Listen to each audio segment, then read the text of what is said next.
Sign conventions for a concave mirror. Very good.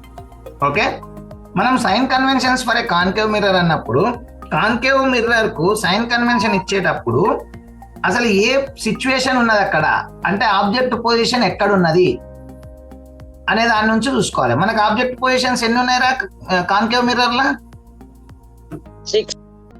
6 positions. So ఆ 6 positions లోపల మనం sign conventions ఎలా ఇచ్చుకోవాలో ఒకసారి చూద్దాం. So this is the first position. ఏంటది? When the object is at infinity distance. Object infinity distance లో ఉన్నప్పుడు, ఆబ్జెక్ట్ ఇన్ఫినిటీ డిస్టెన్స్ అంటే ఎటుంటదిరా యోగి? ఇక్కడ ఎక్కడో ఉంటది, సమ్వేర్ కదా. ఇప్పుడు ఈ పొజిషన్ లో ఉన్నప్పుడు సైన్ కన్వెన్షన్ రూల్స్ ఎట్లుంటాయో ఒకసారి చూద్దాం. సో ఇప్పుడు ఫోకల్ లెంత్ ఎట్లా తీసుకోవాలి ఇక్కడ? ప్లస్ మైనస్ చెప్పండి. మైనస్. ఎందుకు? ఇన్సిడెంట్ లైట్ ఇటు ఉన్నది, ఫోకల్ లెంత్ ఇటు మెజర్ చేస్తాను కాబట్టి ఆపోజిట్. అట్నే రేడియస్ ఆఫ్ కర్వేచర్ కూడా మైనస్. ఆబ్జెక్ట్ ఇక్కడ ఎక్కడో ఉన్నది అంటే ఆబ్జెక్ట్ డిస్టెన్స్ కూడా ఇట్లనే కొలుస్తాం, అది కూడా మైనస్. ఇమేజ్ ఫోకస్ కాడ ఫామ్ అవుతుంది కాబట్టి ఇమేజ్ డిస్టెన్స్ కూడా మైనస్. అండ్ ఆబ్జెక్ట్ అప్రైట్ ఉన్నదా అంటే వర్టికల్ గా ఉన్నదా లేకపోతే ఇన్వర్టెడ్ గా ఉన్నదా తెలియదు కాబట్టి object height plus minus correct గా చెప్పలేము. మోస్ట్లీ ప్లస్ ఉంటది ఎందుకంటే ఎరెక్టెడ్ గానే తీసుకుంటాం కాబట్టి. ఇమేజ్ హైట్ ఏమైంది చెప్పండి? ఇక్కడ ఇమేజ్ ఎట్లా ఫామ్ అవుతుంది అని చెప్పినా నేను? ఇన్వర్టెడ్ ఇమేజ్ కదా. ఇన్వర్టెడ్ అన్నప్పుడు అది తలక్రిందులు ఉంటది కాబట్టి ఇమేజ్ హైట్ మైనస్ గా తీసుకోవాలి. ఓకేనా? ఒకసారి చూద్దాం. ఫోకల్ లెంత్ -f, నెగిటివ్ అంటే మైనస్ అన్నట్టు అర్థం, అంటే ఎఫ్ వాల్యూ మైనస్ గా తీసుకుంటాం ఇక్కడ అని చూపిస్తాము. అట్లనే second one, radius of curvature కూడా మైనసే, రేడియస్ ఆఫ్ కర్వేచర్ కూడా మైనసే. థర్డ్ వన్, ఆబ్జెక్ట్ డిస్టెన్స్ మైనసే, ఎందుకంటే ఇక్కడ ఎక్కడో రైట్ సైడే ఉంటది కాబట్టి. ఇమేజ్ డిస్టెన్స్ కూడా మైనసే, ఎందుకంటే ఆపోజిట్ డైరెక్షన్ లో ఫామ్ అయింది కాబట్టి. ఆబ్జెక్ట్ హైట్ h0 మనం పాజిటివ్ గా తీసుకుంటాం ఎందుకంటే ఇక్కడ వర్టికల్ గా ఉంటది కాబట్టి. అండ్ ఇమేజ్ హైట్ ను మనం నెగిటివ్ గా తీసుకుంటాం ఎందుకంటే తలక్రిందులుగా ఏర్పడుతుంది కాబట్టి. ఇవి ఎందుకు ప్లస్ ఎందుకు మైనస్ అయినాయి అని మీకు అర్థం కావాలి. అర్థమైందా? అర్థమైంది sir. Okay, very good. Next second position ఏంటిది? What is the second position? When the object is placed beyond the centre of curvature. Object centre of curvature కి అవతల పెట్టినప్పుడు ఇమేజ్ ఎఫ్ కు సి కి మధ్యలో ఫామ్ అవుతుంది అని తెలుసు. దానికి సంబంధించిన రీ డయాగ్రామ్ ఇది. ఇదంతా మనం చెప్పుకున్నాం, డ్రా చేసినాం కూడా ఒక పీరియడ్ పెట్టుకొని. ఓకేనా నాన్న? ఇప్పుడు చెప్పండి రా, focal length ప్లస్సా మైనసా?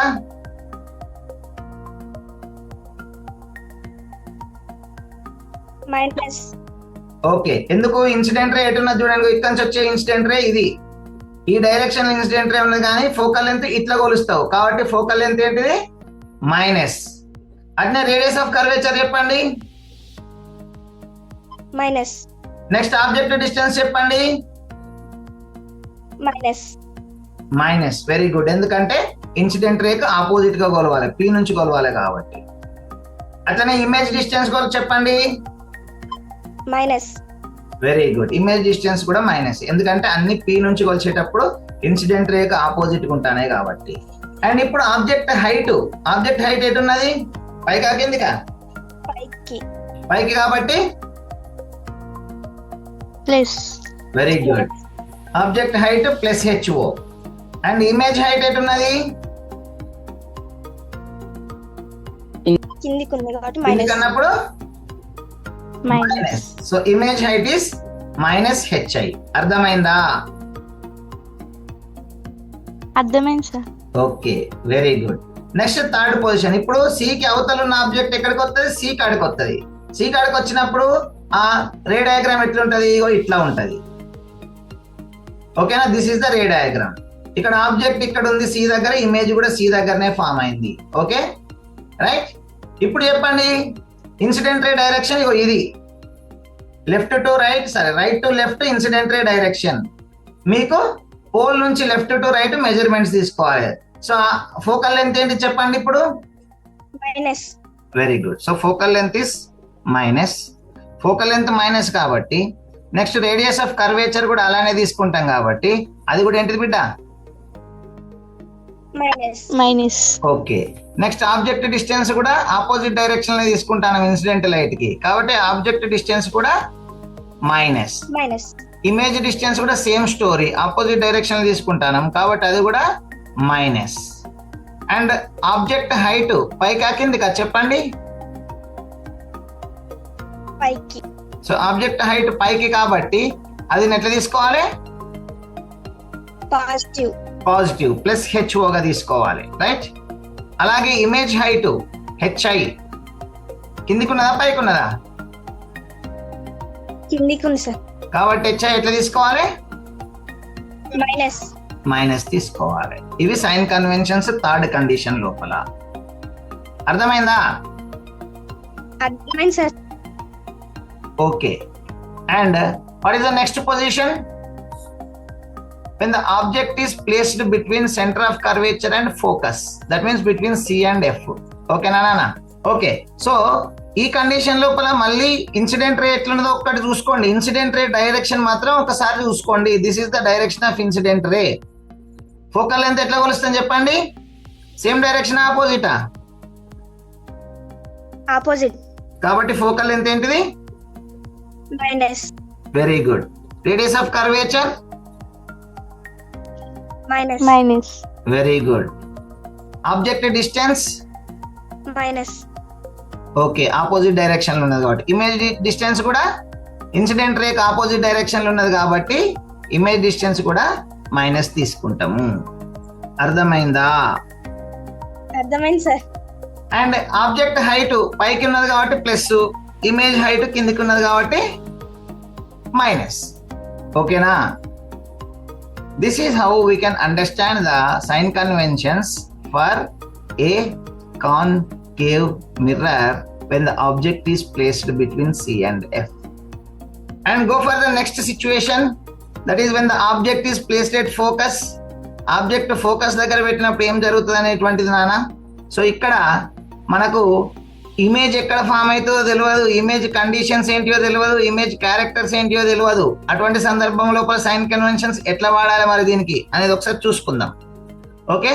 Focal length minus తీసుకుంటాం, ఎందుకంటే ఇన్సిడెంట్ రే అనేటువంటిది రైట్ టు లెఫ్ట్ ఉన్నది, నీ మెజర్మెంట్ అనేటువంటిది లెఫ్ట్ టు రైట్ పోతుంది కాబట్టి అది మైనస్ తీసుకుంటాం. Okay. And second one radius of curvature కూడా నెగిటివ్ గా తీసుకుంటాం, ఆపోజిట్ డైరెక్షన్ లో మెజర్ చేస్తాం కాబట్టి. ఆబ్జెక్ట్ డిస్టెన్స్ కూడా ఆపోజిట్ డైరెక్షన్ లోనే ఉన్నది కాబట్టి దాన్ని కూడా మైనస్ గా తీసుకుంటాం. ఓకే. ఇప్పుడు ఇమేజ్ డిస్టెన్స్ ఎక్కడున్నది? అది ఇమేజ్ ఎక్కడున్నది చెప్పండి? ఇమేజ్ ఈ కండిషన్ లా ఇన్ఫినిటీ. అది రైట్ సైడ్ ఫామ్ అవుతుందా లేకపోతే వర్చువల్ ఇమేజ్ లా మిర్రర్ బ్యాక్ సైడ్ ఫామ్ అవుతుందా తెలియదు. కాబట్టి ఏమని చెప్పాలి? అన్నోన్ అని చెప్పాలి.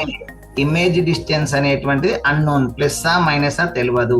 అట్లా ఆబ్జెక్ట్ హైట్ అనేది పైకి ఉన్నది కాబట్టి ప్లస్ తీసుకున్నాము. ఇమేజ్ హైట్ కిందికి పోతుందో పైకి పోతుందో తెలియదు కాబట్టి ఇది కూడా ఏంటిది బిడ్డ? అన్నోన్ అని చెప్తాము. ఇవి ఆబ్జెక్ట్ ఫోకస్ కాడ పెట్టినప్పుడు సైన్ కన్వెన్షన్స్. ఓకేనా? Okay sir. Next, okay sir. when the object is placed between focus and pole, ఇప్పుడు కొంచెం సినారియో మారిపోయింది చూడండి. So when the object is placed between focus and pole అన్నప్పుడు ఇన్సిడెంట్ రే డైరెక్షన్ చూడండి బిడ్డ, right to left. This is the incident ray direction, right to left. The incident ray is moving from right to left. కానీ నీవు pole నుంచి ఇటు కొలుస్తావు కాబట్టి focal length అనేటువంటిది లెఫ్ట్ టు రైట్ కొలుస్తావు, ఇన్సిడెంట్ రే అనేటువంటిది రైట్ టు లెఫ్ట్ పోతుంది కాబట్టి ఫోకల్ లెంత్ ఏంటిదిరా? మైనస్. అట్నే radius of curvature minus. Object distance కూడా నువ్వు ఉల్టానే కొలుస్తావు కాబట్టి అది కూడా మైనస్. కానీ ఇప్పుడు ఇక్కడికి రండి. ఇమేజ్ ఇక్కడ beyond the mirror virtual image form అయింది. మిర్రర్ యొక్క పోల్ నుంచి ఇమేజ్ కు కొలిచేటప్పుడు you are going from right to left. ఇగో ఇట్లా పోతావు కదా. This is the direction of measurement of image. అట్లనే ఇన్సిడెంట్ రే కూడా అదే డైరెక్షన్ లో ఉన్నది చూడండి. ఈ కండిషన్ లా నీ measurement incident light same direction లో ఉన్నాయి. అర్థమైందా? అర్థమైంది సార్. సో ఇప్పుడు సేమ్ డైరెక్షన్ లో ఉన్నాయి కాబట్టి ఇక్కడ ఇమేజ్ డిస్టెన్స్ అనేది ప్లస్ మైనసా? Plus. Very good. So image distance is taken as positive. అట్లనే ఆబ్జెక్ట్ హైట్ వర్టికల్ గా పైన ఉన్నది ప్రిన్సిపల్ యాక్సిస్ కాబట్టి అది ప్లస్ తీసుకుంటాం. ఇమేజ్ హైట్ కూడా చూడండి ఎట్టున్నది, పైన ఉన్నదా కింద ఉన్నదా? పైన ఉంది సార్. పైన ఉన్నది కాబట్టి ఇమేజ్ హైట్ కూడా ఏం తీసుకోవాలి? పాజిటివ్. పాజిటివ్ తీసుకోవాలి. Image height is positive. అర్థమైందా? This is the story. So 6 cases లోపల మనము చూసుకున్నాం. నువ్వు కనుక ఒకటి అబ్జర్వ్ చేస్తే 6 కేసెస్ లోపల 6 కేసెస్ లోపల ఫోకల్ లెంత్ నెగిటివ్ ఉంటుంది, రేడియస్ ఆఫ్ కర్వేచర్ నెగిటివ్ ఉంటుంది, ఆబ్జెక్ట్ డిస్టెన్స్ నెగిటివ్ ఉంటుంది, ఆబ్జెక్ట్ హైట్ పాజిటివ్ ఉంటుంది. ఈ 4 కేసులు, ఈ 4 రూల్స్ మాత్రం, అంటే ఈ 4 కన్వెన్షన్స్ అన్ని కేసులలో సిమిలర్ గా ఉంటాయి. ఇక ఇమేజ్ డిస్టెన్స్ అనేటువంటిది అన్ని కేసులలో నెగిటివ్ ఉంటుంది, ఒక 6th కేసులో మాత్రం పాజిటివ్ ఉంటుంది. అట్లనే ఇమేజ్ హైట్ కూడా అన్ని కేసులలో నెగిటివ్ ఉంటుంది, ఒక 6th కేసులో మాత్రం పాజిటివ్ ఉంటుంది. ఇవి మనం గుర్తుపెట్టుకోవాలి. This is about the sign conventions for concave mirror when the object is placed at different positions. అర్థమైనయా? అర్థమైంది సార్. వెరీ గుడ్ బిడ్డ. ఇప్పుడు ఆబ్జెక్ట్ కాన్కేవ్ మిర్రర్ కి అయిపోయిన తర్వాత నెక్స్ట్ ఏ మిర్రర్ చూడాలి? Sign convention rules convex mirror కు చూడాలి. ఓకే, సో చూద్దాం sign conventions for a convex mirror. నేను ఏమంటున్నానా అంటే కాన్వెక్స్ మిర్రర్ కు అన్ని సిచ్యువేషన్లలో సైన్ కన్వెన్షన్స్ సేమ్ ఉంటాయి అని చెప్తున్నా. ఎందుకు అన్ని సిచ్యువేషన్లలో సైన్ కన్వెన్షన్స్ సేమ్ ఉంటాయి చెప్పండి? ఎందుకంటే అన్ని సిచ్యువేషన్లల్లో ఇమేజ్ క్యారెక్టర్స్ సిమిలర్ గా ఉన్నాయి కదా. కాన్వెక్స్ మిర్రర్ తోటి ఇమేజ్ ఫార్మేషన్ జరిగినప్పుడు ఆల్ ఇమేజ్ క్యారెక్టర్స్ అన్ని సిచ్యువేషన్లలో సేమ్ ఉన్నాయా లేవా? అవును సార్, సేమే ఉన్నాయి. మరి ఇమేజ్ క్యారెక్టర్స్ బట్టే కదా ఇప్పుడు సైన్ కన్వెన్షన్ మారింది. వర్చువల్ ఇమేజ్ అయినప్పుడు ఇమేజ్ హైట్ పాజిటివ్ అయింది, వర్చువల్ ఇమేజ్ అయినప్పుడు ఇమేజ్ డిస్టెన్స్ పాజిటివ్ అయింది కాన్కేవ్ లా. అదే రియల్ ఇమేజ్ లకు అన్నిటికీ ఇమేజ్ హైట్ నెగిటివ్ అయింది, ఆబ్జెక్ట్ ఇమేజ్ డిస్టెన్స్ కూడా నెగిటివ్ తీసుకున్నాం.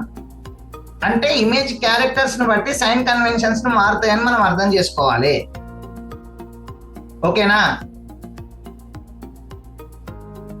Okay sir.